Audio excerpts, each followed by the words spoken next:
નમસ્કાર, હું છું આપની સાથે જાનવી ને આપ જોઈ રહ્યા છો સિટી ન્યૂઝ.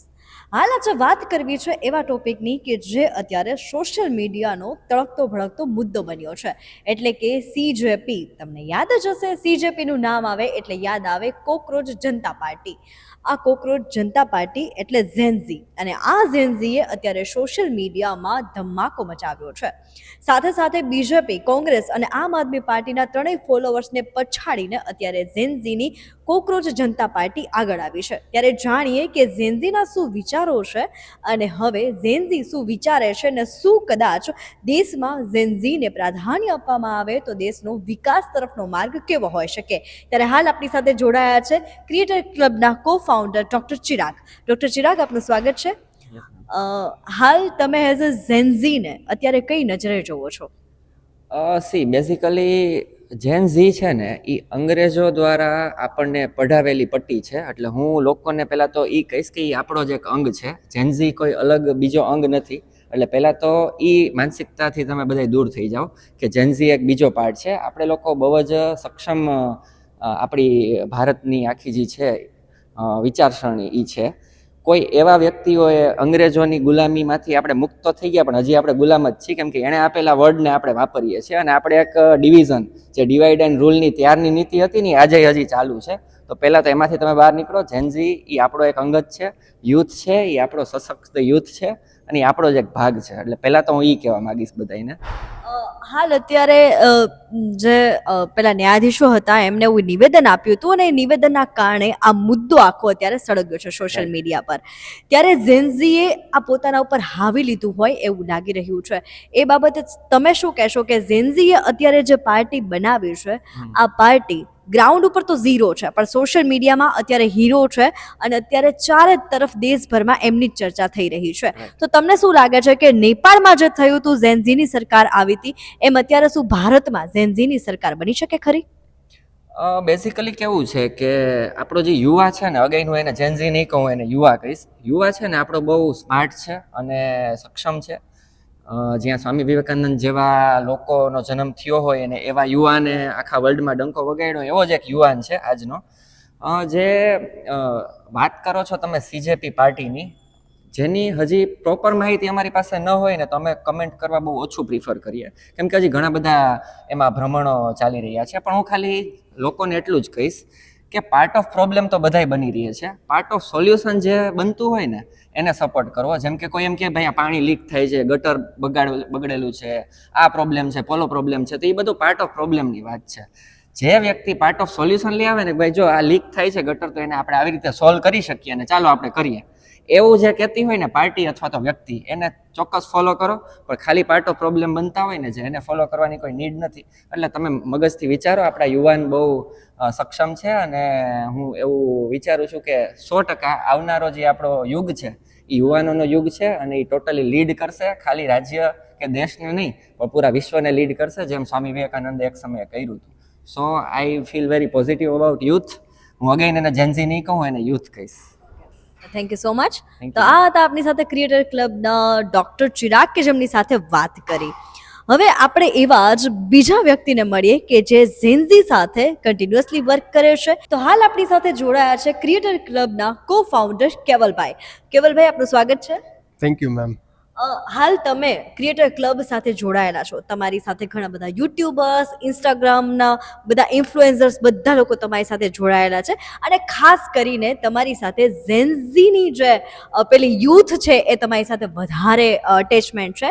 તો તમે આટલા બધા યુથ સાથે જોડાયેલા છો, ત્યારે અત્યારની જનરેશન ઝેન્ઝીની છે, યુથની છે, તો અત્યારનો યુવા વર્ગના વિચારો શું ધરાવે છે?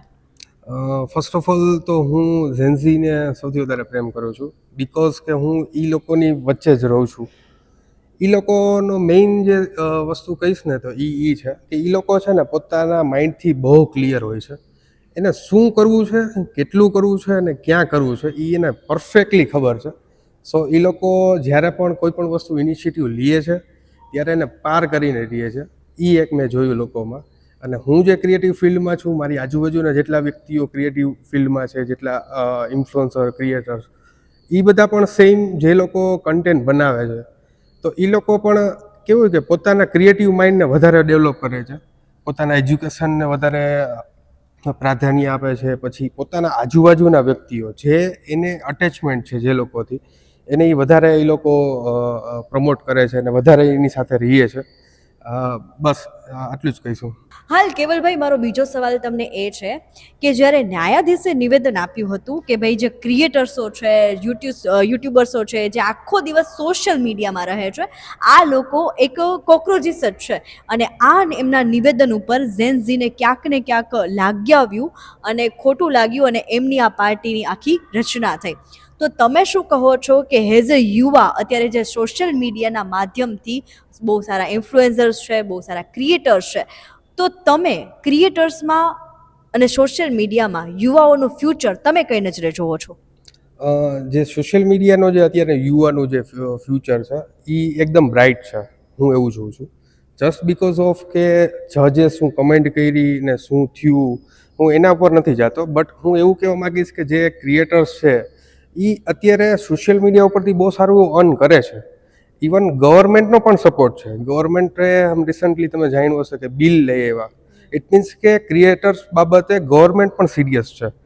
તો આજે જે ક્રિએટર છે જે આ લેવલે અત્યારે લોકો પહોંચ્યા છે એ સોશિયલ મીડિયાથી એટલું બધું અર્ન કરે છે કે જે ફિઝિકલી કોઈ ટ્રેડિશનલ બિઝનેસમાંથી અર્ન નથી કરી શકતા. સો એ લોકોનું ફ્યુચર એકદમ બ્રાઇટ છે અને હું કહું છું કે એ એવું હોવું જ જોઈએ. કેમ કે સોશિયલ મીડિયાની અવેરનેસ છે ને જે છાપા કે એવી રીતના નથી પહોંચી શકતી ને એટલી કરોડો લોકો સુધી પહોંચી શકે છે. સો હું એ બાબતો પર કમેન્ટ નહીં કરું, પણ હા, લોકો સોશિયલ મીડિયા ઉપર હોવા જોઈએ અને લોકોએ એ પ્રમાણે ગ્રોથ કરવો જ જોઈએ સોશિયલ મીડિયા ઉપર. આપનો ખૂબ ખૂબ આભાર. તો આ હતા આપની સાથે ક્રિએટર ક્લબના ડૉક્ટર ચિરાગ અને કેવલ, કે જેમની સાથે આપણે વાત કરી, કારણ કે એ લોકો ઝેનઝી સાથે ડાયરેક્ટલી કનેક્ટેડ ધરાવે છે અને ઘણા બધા ઝેનઝીસ એના સ્ટુડિયોમાં આવે છે. તો ઝેનઝી સાથે એમનું બહુ કોર્ડિનેટ છે, એ બહુ બોન્ડિંગ સ્ટ્રોંગ છે અને એમની પાસેથી જાણ્યું કે ઝેનઝીના શું વિચારો છે. હવે જોવાનું છે કે આ ઝેનઝી સરકારમાં કેવી ઓથલપાથલ મચાવે છે. હાલ ઝેનઝી આપની સાથે જોડાયેલા છે ને એમની પાસેથી જાણીએ કે અત્યારે સીજેપી છે અને એ ઝેનઝીને લઈને લગતી પાર્ટી બની છે, તો એમના વિશે ઝેનઝીના શું વિચારો છે. તમારું નામ? ચિંતન ગોંડલિયા. ચિંતન, તમે એઝ અ ઝેનઝી છો અને અત્યારના ઝેનઝીને ગવર્મેન્ટ પાસેથી શું જોઈએ છે? કારણ કે અત્યારે નીટના બધા પેપર લીકના કૌભાંડો બારે આવે છે, ભ્રષ્ટાચારના કૌભાંડો બારે આવે છે, ત્યારે ગવર્મેન્ટ ઉપર અત્યારે સીજેપી પાર્ટીએ બહુ બધા આક્ષેપો કર્યા છે. આમના વિશે તમે શું વિચારો છો? મેઇન તો એ જ છે કે અત્યારના જે આપણા ઇન્ડિયાના જે જેન્ઝી છે એને બેસ્ટ એજ્યુકેશન મળવું જોઈએ. ટોટલી મારા માઇન્ડથી જોવા જઈએ તો એકદમ ફ્રીડમ મળવી જોઈએ કે ભાઈ ક્યાંક ને ક્યાંક સંકોચાઈ જાય છે કે ભાઈ આ વસ્તુ હું કરીશ તો આમ થશે, સમાજને ખોટું લાગશે, તો એ જેનો માઇન્ડ રોકાઈ જાય છે એના હિસાબે ક્યાંક ને ક્યાંક આપણા દેશનો ગ્રોથ પણ મારા માઇન્ડથી અટકાઈ જાય છે. તો એને ખુલીને એને જે વસ્તુ કરવી છે ગવર્મેન્ટ સાઈડથી એને મતલબ ઓલમોસ્ટ બધી રીતના એને સહકાર મળવો જોઈએ. એજ્યુકેશન હોય, લાઈફસ્ટાઈલ રિલેટેડ હોય, કોઈ પણ વસ્તુ હોય. તમને શું લાગે છે કે કદાચ ઝેનઝીને ગવર્મેન્ટ સપોર્ટ કરે તો ઝેનઝી છે એ દેશમાં કેવો બદલાવ લાવી શકે? બહુ સારો એવો નેક્સ્ટ લેવલ કે કહી જ ના શકીએ. એક શબ્દમાં જ કહીએ તો અનએક્સપેક્ટેડ. હાલ લોકોના માઇન્ડમાં એક છે કે ભાઈ ઝેનઝી હોય ને એટલે સોશિયલ મીડિયામાં જ રહીચો પૈચો હોય, બરોબર? આજનો યુવા વર્ગ સોશિયલ મીડિયા એડિક્ટ છે. આ વિશે તમારું શું કહેવું છે કે ખરેખર યુવા વર્ગ છે એ સોશિયલ મીડિયામાં જ રહીચો પૈચો રહે છે? ના, એ વસ્તુ બિલકુલ ખોટી છે. એ વસ્તુ હું નહીં, કારણ કે હું ખુદ એક સોશિયલ મીડિયા પર્સન છું. એઝ અ ક્રિએટર હું વર્ક કરું છું, તો એવું નથી કે ભાઈ હું રીલ્સમાં જ દેખાઉં છું. ક્યાંક ને ક્યાંક મારો માઇન્ડ પ્રેક્ટિકલ છે, બિઝનેસ માઇન્ડ છે, કોઈ સારા વિચાર હોય મારી અંદર, ઘણી બધી વસ્તુ કરી શકાય. એવું નથી કે ભાઈ ખાલી રીલ પૂરતું જ છે કે ભાઈ આ એવા રીલ વસ્તુ કરી, એ વસ્તુ નથી. એ વસ્તુમાં હું નથી માનતો.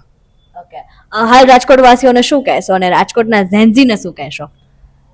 બધાને એટલું જ કહીશ કે ભાઈ જે બી તમે પાર્ટીને સપોર્ટ કરો એ સમજી વિચારીને જ કરજો. એવું નથી કે ભાઈ બીજેપી અત્યારે છે તો તમે એને ઇનકાર કરી દો, સીજેપી એવું છે તો તમે એને એક્સેપ્ટ કરી લ્યો. આ વસ્તુ કોઈ અત્યારે નથી. જે બી તમે ડિસિઝન લ્યો એ તમારું ખુદનું પહેલા તમે વિચારજો કે તમે દેશ માટે કેટલું કરી શકો છો, ધેન આફ્ટર તમે ડિસિઝન લેજો. Thank you. Thank you so much. તો આ હતા આપની સાથે ઝેનઝી ચિંતન ગોંડલિયા કે જેમની સાથે આપણે વાત કરી અને આ છે ઝેનઝીના વિચારો.